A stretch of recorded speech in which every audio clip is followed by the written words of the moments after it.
J'ai loué un objectif.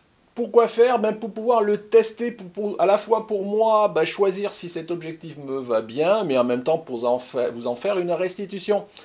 Donc si le process de location et la société par laquelle je suis passé, que je vais vous présenter, vous intéresse, c'est parti.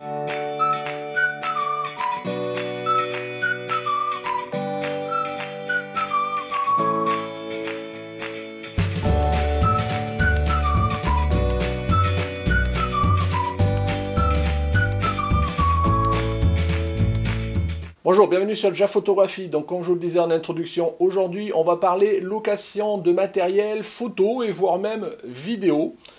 Pourquoi? Parce que j'ai loué un objectif, voire même deux objectifs, pour me permettre de pouvoir les tester, pour me faire un avis sur ces objectifs-là. Ces objectifs-là, ce sont les deux objectifs entre guillemets finalistes de ma réflexion de la démarche pour remplacer mon 50 mm, à savoir c'est le 50 mm Canon L 1.2 et le 50 mm Sigma de la série Art 1.4.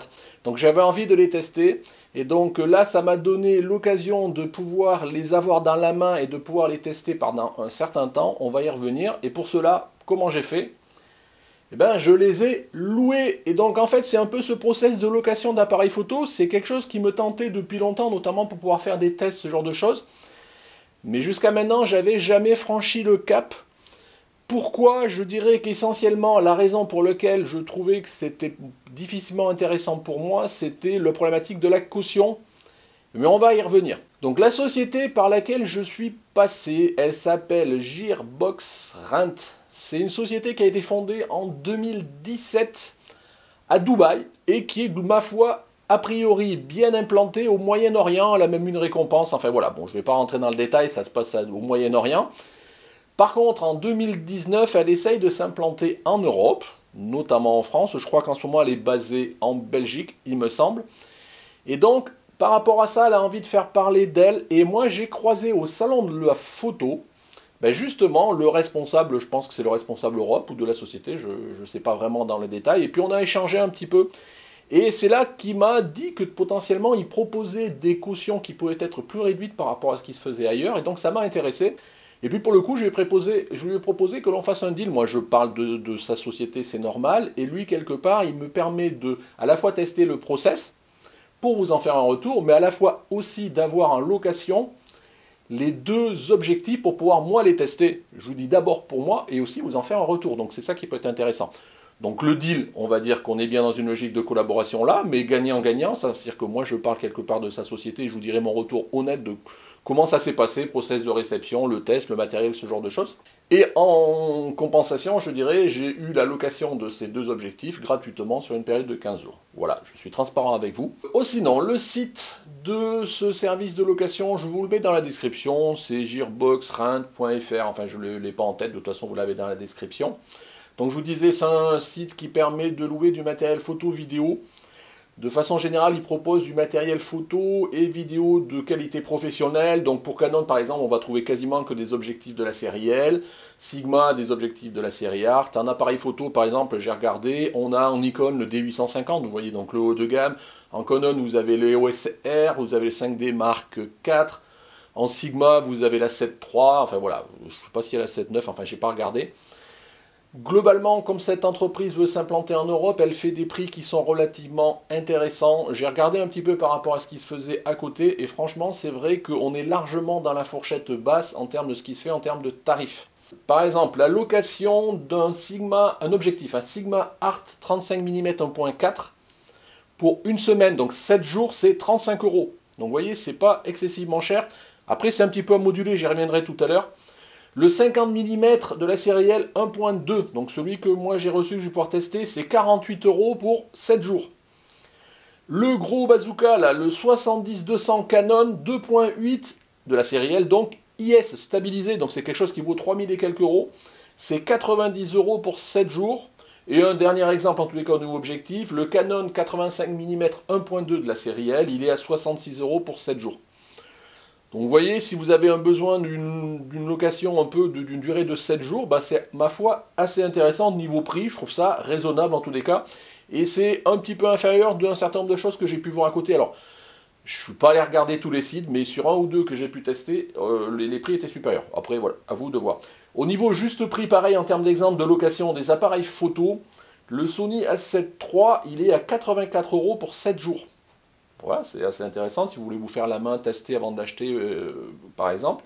Le Canon EOS R, lui, il est à 90 € pour 7 jours. Et le Nikon D850, donc le haut de gamme de Nikon, en réflexe, il est à 132 € pour 7 jours. Donc vous voyez, quelque part, les prix sont intéressants. Après, tout de suite, ce que je veux évoquer, c'est la logique de ce que je vous disais de la caution, et c'est ce qui me freinait essentiellement jusque maintenant. Ce qu'il faut savoir, c'est quand vous louez du matériel, vous avez systématiquement la caution qui est globalement le prix neuf de l'appareil photo, qui est, c'est pas une somme que vous versez, mais c'est une somme qui est bloquée sur votre compte quand vous payez, quand vous faites la location. Ça veut dire quoi? Que quelque part, quand vous louez un objectif à 2000 €, la caution, elle est de 2000 €, et ces 2000 € il faut que vous les ayez sur le compte, et elles seront bloquées le temps de votre location. Donc déjà, il faut avoir les 2000 € sur le compte, et puis bah, vous pouvez pas, voilà, moi j'aime pas trop cette logique-là, et puis je n'ai pas forcément beaucoup d'euros toujours sur mon compte, notamment pour ce contexte-là. Donc c'est ce qui m'a toujours un peu freiné. Là, en ayant échangé avec le responsable du site, alors vous ne retrouverez pas forcément super écrit sur le site, c'est un site, vous verrez, qui est encore un petit peu en gestation. Moi-même j'ai fait quelques retours pour des améliorations, parce qu'il est grandement encore perfectible, mais ça fait le job quand même. Donc globalement, d'après ce que m'a dit le responsable, en termes de caution, de façon générale, ça va dépendre si vous êtes particulier ou si vous êtes un professionnel. Si vous êtes un particulier, la caution, elle peut passer de 100% à 60% du prix hors taxe ou à 50% du prix neuf. Je m'explique, si le produit que vous voulez louer, il vaut 1000 €, vous pouvez descendre à une caution de 500 €. Comment? Ben juste en prenant contact avec le site, et en prenant contact avec la personne là, et du coup en fournissant une copie de votre carte d'identité, donc pour prouver que c'est bien vous, que vous êtes là, c'est normal, il ne va pas vous prêter comme ça sans vous faire confiance, et une preuve d'adresse, style facture EDF, ce genre de truc classique que l'on fournit un peu partout pour prouver son identité. Et ben voilà, la caution peut passer de 1000 € à 500 €, ce qui est déjà plus intéressant en termes de je réserve cet argent là sur mon compte, et qu'il faut avoir déjà sur son compte. Donc voilà, je vous dis, c'est vraiment quelque chose qui me freinait avant. Si maintenant vous êtes professionnel, ça peut être encore plus intéressant. La caution peut descendre jusqu'à 25%, voire même 0. Pour cela, il faut faire quoi? Donc toujours prendre contact avec le site. Donc pour descendre la caution à 25%, il faut que vous prouviez que vous êtes une entreprise, donc numéro de SIRET, enfin extrait cabis, ce genre de choses, l'adresse de votre société, la copie de votre carte d'identité. Une fois que vous avez fait ça, vous êtes capable de pouvoir descendre la caution à 25%, ce qui devient d'autant plus raisonnable. Et si jamais au bout de 4 locations qui se sont passées sans aucun problème, le site vous fait confiance, et la caution peut même descendre à 0 €, donc là ça devient vraiment très intéressant. Donc voilà, j'espère que vous m'avez compris, que j'ai été clair pour ces histoires de caution. C'est vraiment quelque chose qui m'a toujours bloqué par rapport à ces problématiques de location. Et là, quand j'ai discuté avec la personne au salon de photo et qui m'a dit qu'il gérait des possibilités de caution réduite, tous ces trucs-là, ça m'a donné envie de travailler avec lui, de tester ce service-là. Autre limite quand même que je voudrais dire là tout de suite, parce que je trouve ça, il faut quand même l'intégrer. Quand je vous disais par exemple que le prix tout à l'heure, alors vous pouvez louer au jour, hein, donc moi tout à l'heure je vous disais les prix pour une semaine, donc 7 jours, vous pourrez très bien louer, alors le minimum c'est 3 jours, je vais revenir pourquoi. Mais ça peut être 4 jours, 5 jours, 6 jours, 15 jours, 17 jours, 18 jours, enfin voilà, c'est vous qui louez. Après il y a un tarif, je dirais, à la journée. Par contre, ce qu'il faut intégrer, c'est que par exemple, si la location vous partez sur 7 jours, je vous disais une semaine, en fait la première et la dernière journée, elles comptent quasiment pas. Pourquoi? Parce qu'en fait, dans la première journée, c'est la journée où vous allez recevoir le paquet que j'ai là, on va y revenir. Donc ce paquet-là, généralement, vous pouvez le recevoir à midi, comme vous pouvez le recevoir à 5 ou 6 heures du soir. Donc on ne peut pas dire que ça compte vraiment dans l'utilisation que vous pouvez faire de l'appareil photo, sauf à ce que vous aviez prévu, enfin l'appareil photo ou l'objectif, le produit, sauf à ce que vous ayez produit de l'utiliser le soir même. Mais bon, si vous l'utilisez dans la journée, cette journée ne compte pas. Pareil, alors encore à voir, parce que moi je viens de les recevoir, je n'ai pas renvoyé, je n'ai pas encore regardé, je connais le process, mais je n'ai pas encore regardé vraiment en détail. Pour le retour, si c'était 7 jours, le premier jour vous recevez, et le 7e jour vous le renvoyez. Donc voilà, donc vous pouvez peut-être le renvoyer que dans l'après-midi, donc vous pouvez l'utiliser le matin, mais globalement vous n'avez pas toute la journée du 7e jour pour pouvoir l'utiliser. Donc voilà, donc quand on dit 7 jours, c'est aller-retour compris. Vous savez, c'est comme vous faites un voyage, quand vous dit vous avez 7 jours de voyage, en fait, il y a le premier, vous partez, le deuxième, vous revenez, enfin le dernier, vous revenez, et entre les deux, vous avez vraiment que 5 jours ouvrés où vous pouvez exploiter votre voyage pendant des vacances. Dans ce cas-là, exploiter les produits que vous avez loués. Donc c'est quand même à tenir en considération. Bon, après, bon à mal an, vu les prix, ça va. Je pense que ça se maintient et on reste dans des prix qui sont raisonnables. Donc voilà globalement pour la présentation du site. Je vous laisserai aller regarder si ça vous intéresse. Et à vous de vous faire votre opinion. Oh sinon, maintenant dans du concret, donc le paquet je l'ai reçu, vous voyez je l'ai reçu hier. Je l'ai juste ouvert pour vérifier qu'il y avait bien tout ce qu'il fallait dedans. Donc ce paquet, donc vous voyez c'est un carton. Et dedans, je vous le montre, donc c'est pour ça, voilà, je vais le montrer à la caméra, là, voilà, qu'est-ce que j'ai dedans? J'ai d'abord, ici, j'ai l'étiquette, hop, je la montre là, c'est l'étiquette pour le retour qu'il faudra que je remette sur le carton. Alors c'est livré avec un transporteur, c'est livré avec DHL. Donc voilà, donc j'ai déjà l'étiquette de retour. J'ai, hop, alors je le montre là, voilà, hop, c'est le scotch pour rescotcher le carton, vous voyez, pour le retour. Donc vous prévoit même le scotch. Et après, derrière, vous avez de la mousse. Si j'enlève la première couche de mousse, j'ai ici, bien calé dans la mousse au fond du carton, donc il y a de la mousse aussi au fond, j'ai regardé, ben, globalement, les boîtes de mes deux objectifs. Voilà, donc si j'enlève, voilà, le premier, hop.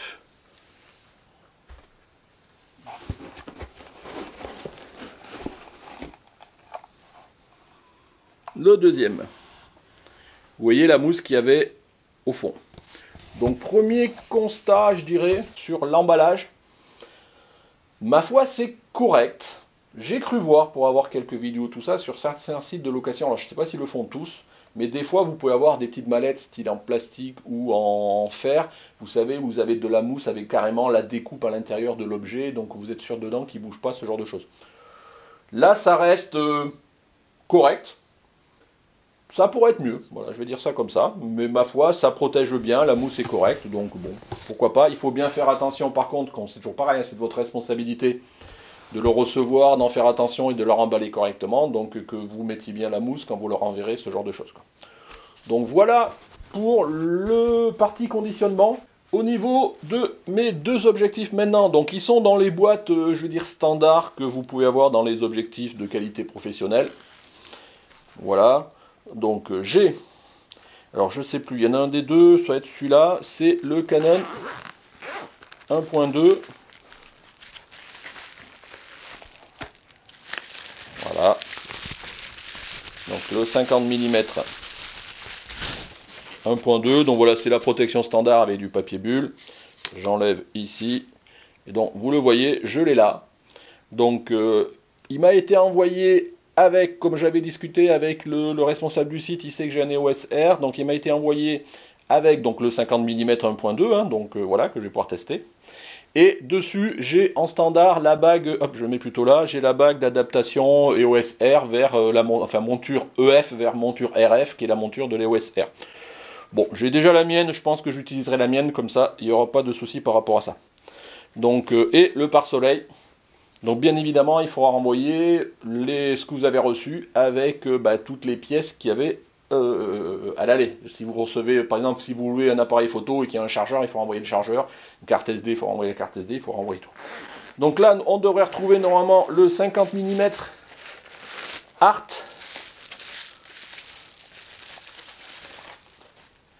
Le voilà. Donc... par rapport à là, ouais, tout de suite, il fait son poids. Hein. Vous savez, on avait parlé, hein, donc là, la vidéo n'est pas pour objectif de parler spécifiquement de l'objectif, mais bon. Par contre, ce que je constate, c'est que, vous voyez, j'ai pas de pare-soleil de livret avec. Donc ça, voilà, typiquement, c'est le genre de choses que je vais signaler assez rapidement pour être sûr qu'il n'y ait pas ambiguïté.